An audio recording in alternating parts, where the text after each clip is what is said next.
చేసిన పని ఒక విరుద్ధమైన పని అన్నమాట ప్రపంచానికి కాదు. ఇప్పుడు ఎగ్జాంపుల్ ఒక సినిమా తీయాలంటే చాలా కష్టపడతారు డైరెక్టర్లు కానీ, ప్రొడ్యూసర్లు కానీ, అక్కడ ఉన్న టెక్నీషియన్లు కానీ, కో ఆర్టిస్టులు కానీ, ఆర్టిస్టులు కానీ, అక్కడ ఉన్న ప్రతి బృందం కూడా కష్టపడుతుంది. సో ఆ కష్టాన్ని కేవలం ఒక ఫోన్ రూపంలో జనాలకు ఇచ్చాలని చెప్పేసి ఒక ఇంటెన్షన్తో వచ్చాడు ఆయన, రవీనట్ ఆయన. సో అది బొక్క బోర్ల పడింది. అంటే ఆయన చేసిన మెయిన్ మిస్టేక్ ఏంటంటే పోలీసులకే సవాల్ ఇస్తున్నాడు. ఏమని ఇస్తున్నాడు? దమ్ముంటే పట్టుకోండి అని చెప్పేశాడు. అలా చాలా తప్పు. పోలీస్ వ్యవస్థ అనేది మామూలు వ్యవస్థ కాదు. వాళ్ళని తక్కువ చేసి కించపరిచే విధంగా మాట్లాడినటువంటి మాటలు. సో ఆ విధమైన మాట్లాడడం వల్ల దెబ్బకి తీగంతలు అంతా డొంకంత కలిగినట్టు వాళ్ళ ఫ్యామిలీ వాళ్ళే ఆయన ఇరికిచ్చారు. అంటే ఇరికిచ్చారంటే ఆయన చేసిన తప్పుని చూపించారు. వాళ్ళ వైఫ్ అరెస్ట్, వాళ్ళ వైఫ్ గారు చెప్తాను. ఇప్పుడు శివాజీ సినిమాలో చెప్పారు కదా, ఇది నాది కాదని చెప్పేసి వాళ్ళ వైఫే చెప్పిందని చెప్పేసి. సో ఆ విధంగా ఏ విధంగా అయితే సినిమాలో చూసినట్టుందో అదే విధంగా సేమ్ అదే జరిగింది. అదే వేలోనే వెళ్ళిపోయాడు జైలుకి. సో ఐబొమ్మ అనేది ఒక విషయంలో ఒక మాటలో చెప్పాలంటే చాలా తప్పది.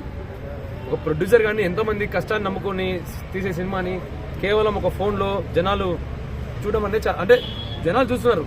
సో జనాలు తప్పు కాదు, అంటే అలా వేయడం తప్పు. సినిమా రేట్లు ఎక్కువ అవ్వడం వల్లే ఐబొమ్మకి ఎక్కువ సపోర్ట్ వచ్చింది అంటున్నారు. సరే, మీరు అనేది కరెక్ట్ అన్న. సినిమా రేట్లు ఎక్కువ చెప్పేసి ఇప్పుడు ఒకటి చెప్తా చూడన్నా, నిత్యావసర సరుకులు ఏదైతే రేట్లు అయితాయో వాటి రేట్లు పెరిగినాయని చెప్పేసి అనుకోవాలి. సినిమాకి మీరు ఏమైనా డైలీ వెళ్తారా? ఒకవేళ పిచ్చి అభిమానం అయితే వెళ్తాడు. సినిమా మనం ఏమైనా ఏదో అకేషన్లోకి వెళ్తాం, ఒకసారి ఏదో పండగ లాగా, పబ్బం లాగా, ఏదో వీకెండ్ వచ్చినప్పుడు, లేకపోతే ఏదో. ఇప్పుడు సినిమా థియేటర్ల టికెట్లు తగ్గించినా కూడా వెళ్లే పరిస్థితులు కూడా లేదు చెప్పాలంటే, వాస్తవం చెప్పాలంటే. ఎప్పుడైతే అమెజాన్ ప్రైమ్, నెట్ఫ్లిక్స్ ఇవన్నీ వచ్చాయో సినిమా థియేటర్లకి వెళ్లి సినిమాలు చూసే అవకాశాలు కూడా తగ్గిపోయాయి చాలా వరకు. ఇప్పుడు మీరు చూడండి, చాలా సినిమాలు వచ్చాయి. సినిమాకి ఇప్పుడు అంటే పెద్ద సినిమాలకైతే వెళ్తున్నారు.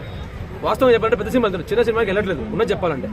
ఏదైతే ఇప్పుడు ఈ సినిమాలు కొత్త సినిమాలు వచ్చాయి, చిన్న సినిమాలు కాంత కానీ, జడదర కానీ వెళ్తారు.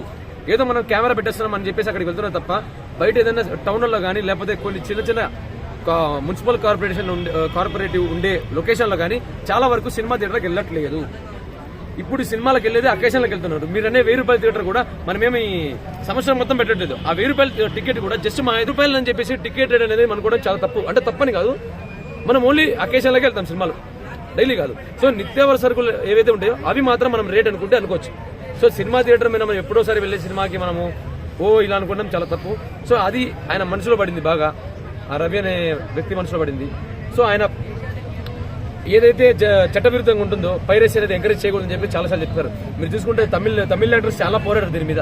విశాల్ గారు కానీ, సూర్య గారు కానీ, లేకపోతే మన తెలుగులో నాకు అంత ఐడియా లేదు, తమిళ్లో మాత్రం చాలా పోరాడారు. కొంతమంది సోషల్ మీడియాలో కొంచెం సపోర్ట్ గా ఐబొమ్మకి మాట్లాడుతున్నారు.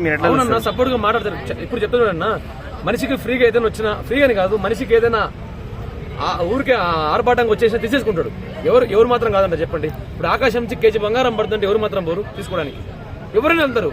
అది మనిషి ఆశ అంతవరకు వెళ్తుంది మనిషికి. సో సినిమా థియేటర్కి వెళ్ళి నేను 1000 రూపాయల టికెట్ ఖర్చు పెట్టుకునే బదులు నేను ఇక్కడికి వెళ్ళొచ్చు కదా అని చెప్పేసి జనాలు చాలా మంది అనుకుంటారు. ఫర్ ఎగ్జాంపుల్ హాస్టలర్సే ఉంటారు. ఇప్పుడు కొంతమంది ఫ్యాన్స్ ఏం చేస్తున్నారు తెలుసా, నాకు టికెట్ దొరకకపోతే 1000 రూపాయలు కాదు 1,00,000 ఖర్చు పెట్టి చూస్తా అని చెప్పేసి అనేవాళ్ళు చాలా మంది. అవునా కదా వాస్తవం చెప్పాలంటే? ఫర్ ఎగ్జాంపుల్ ఓజీ సినిమా కానీ, బాహుబలి 2 మొన్న ఎపిక్ సినిమా చూసారా, అది కూడా ఒక ఫ్యాన్ ఎవరో 10,000 పెట్టి టికెట్ కొన్నాడు. అంటే సామాన్యులు థియేటర్కి వెళ్ళి చూసే అంత ఓపిక లేదు, పైసలు లేవు అని చెప్తున్నారు. 500 అయినా 500 అయినా 1000 రూపాయలైనా డబ్బే కదా. కరెక్ట్ అన్న. ఇప్పుడు 500 అయినా 1000 రూపాయలైనా రూపాయన కూడా టికెటే డబ్బే, నేను కాదను. కానీ ఇక్కడ మీరు చూడాల్సింది బ్రాండ్ వాల్యూ. 100 రూపాయలు పెట్టి ఆ సినిమా హీరో చూస్తుంటే ఇక్కడ చాలా మంది ఫ్యాన్స్ ఏమనుకున్నారు సార్, ఏంది మా సినిమా హీరోకి 100 రూపాయల, అవసరమైతే 1,00,000 పెడతామని చెప్పేసి కాల్ ఎగరేసే ఫ్యాన్స్ ఉన్నారు టాలీవుడ్ లో. సో అందరూ పెట్టలేరు కదా, అందరూ పెట్టారు, ఓన్లీ ఫ్యాన్సే పెట్టారు కదా. మీకు చెప్పేది ఏంటంటే సర్టెన్ పీరియడ్ ఆఫ్ టైం వరకే ఉంటుంది ఆ 1000 రూపాయల టికెట్ కూడా. మీరు ఒకసారి చెక్ చేసుకోండి కావాలంటే, నేను చెప్పేది అబద్ధం అయితే. ఒక సినిమాకి ఇప్పుడు స్టార్ హీరో సినిమా అయితే వస్తుందో అక్కడికి వెళ్ళండి, ఒక వారం వరకే 1000 రూపాయల టికెట్. మరి పాప్కార్న్ రేట్లు వారమో లేకపోతే 10 రూపాయలు, 10 రోజుల వరకే ఉంటుంది పాప్కార్న్ రేట్స్. అవును, పాప్కార్న్ రేట్ ఇప్పుడు పాప్కార్న్ రేట్స్ ఇవని చెప్పేసి అంటున్నారు. సో థియేటర్ యాజమాన్యం అది పెంచేసింది ఆటోమేటిక్ గా. సో అది వాళ్ళ విషయం, థియేటర్ విషయం, అది సంబంధం లేదు. ఎవరైనా ప్రజలే కదా పోయేది సినిమాకి. నా సినిమాకి వెళ్ళేది ప్రజలు వెళ్తారు. నీ దగ్గర అఫోర్డ్ చేసేదంత కెపాసిటీ ఉంటే వెళ్ళొచ్చు. సరేనా, ఇప్పుడు నార్మల్ థియేటర్కి వెళ్దాము, ఆడ పాప్కార్న్ రేట్ ఎంత చూడండి. ఐమాక్స్కి వెళ్ళినాక, ఐనాక్స్కి వెళ్ళినాక అక్కడ టికెట్ ఎంత, అక్కడ పాప్కార్న్ రేట్ చూడండి. సో కంపేర్ చేయండి. అక్కడికి వెళ్ళిన వాడు అఫోర్డ్ చేయగలుగుతాడు ఆ టికెట్. సో దాని తగ్గట్టు ఆ పాప్కార్న్ కూడా కొనగలుగుతాడు. దాదాపు అన్ని థియేటర్లు కూడా తీసుకున్నాం ఎగ్జాంపుల్. ఈ థియేటర్కి వెళ్ళే వాళ్ళు ఎలా ఉంటారు, జనాలు మాస్గా ఉంటారు, అక్కడ చాలా మాస్ ఉంటుంది. కానీ ఐనాక్స్కి, ఐమాక్స్కి చాలా క్లాస్గా ఉంటారు. ఈ రకంగా ఎంజాయ్ చేయలేరు వాళ్ళు. సో అదే మాట. సో మీరు కంపేర్ చేయడం చాలా తప్పు. అంటే ప్రజల్లో సినిమా టికెట్ల రేట్లు పెంచడం వల్లే ఐబొమ్మ లాంటి సైట్లు వస్తున్నాయని చెప్పేసి అంటున్నారు. ఫైనల్ గా మీరేం చెప్తారు?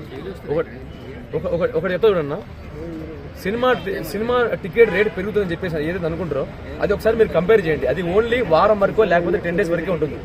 మహా అయితే ఆ సినిమా హిట్ అయింది అనుకోండి ఉంటుంది ఒక 10 రోజుల వరకు, అంత మించి వారం వరకే ఉంటుంది, 10 రోజులు కాదు, అంత మించి ఎక్కువ ఉండట్లేదు. ఫర్ ఎగ్జాంపుల్ రోజు మూవీ ఫస్ట్ రోజు ఎంత కలెక్షన్ అయిపోమనేది చాలా తప్పు, అలా చేయడం చాలా తప్పు.